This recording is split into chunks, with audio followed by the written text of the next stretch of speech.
For nearly 50 years, the federal government has designated the first Thursday in May as the National Day of Prayer, but it's constantly under attack. This year, Reverend Franklin Graham wasn't allowed to speak at the Pentagon as chairman of the National Day of Prayer Task Force. That's because certain religious groups complained about his past comments calling Islam wicked and evil. Graham asked the president to step in, but he hasn't.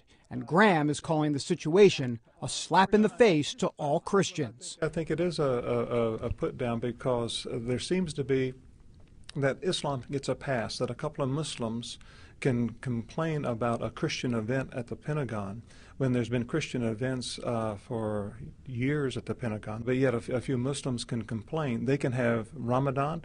They have their prayer services there.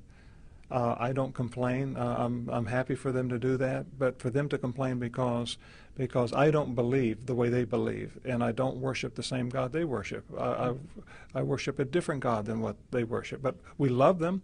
Graham has not backed down during this controversy and continues to proclaim the good news of Jesus Christ, music to the ears of James Dobson. I can't tell you how much I appreciate this man because he has been on the front line. He's taken the heat, but he's done it with grace.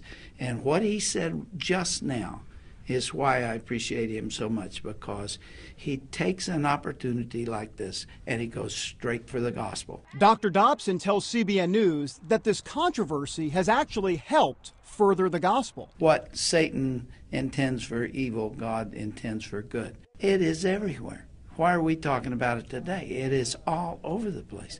And probably the National Day of Prayer, I don't doubt, is getting more attention and more people are involved in it, and I believe more people are going to be praying because of that. There are some who want to do away with this National Day of Prayer. A judge in Wisconsin has ruled it unconstitutional. The federal government is appealing the ruling. And while Graham applauds the president for doing so, he told CBN News that he's very concerned with how this administration approaches and views Islam. It hits home even more because Graham has a son who's in his fourth deployment in Afghanistan. Certainly there seems to be that Islam under this administration gets a pass.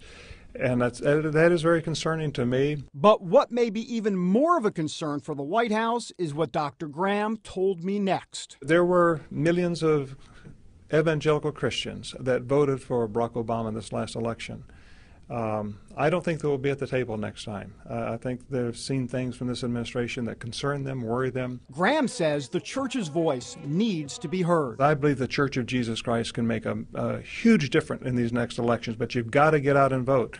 And if we don't do it, we're going to be in trouble. David Brody, CBN News, Washington.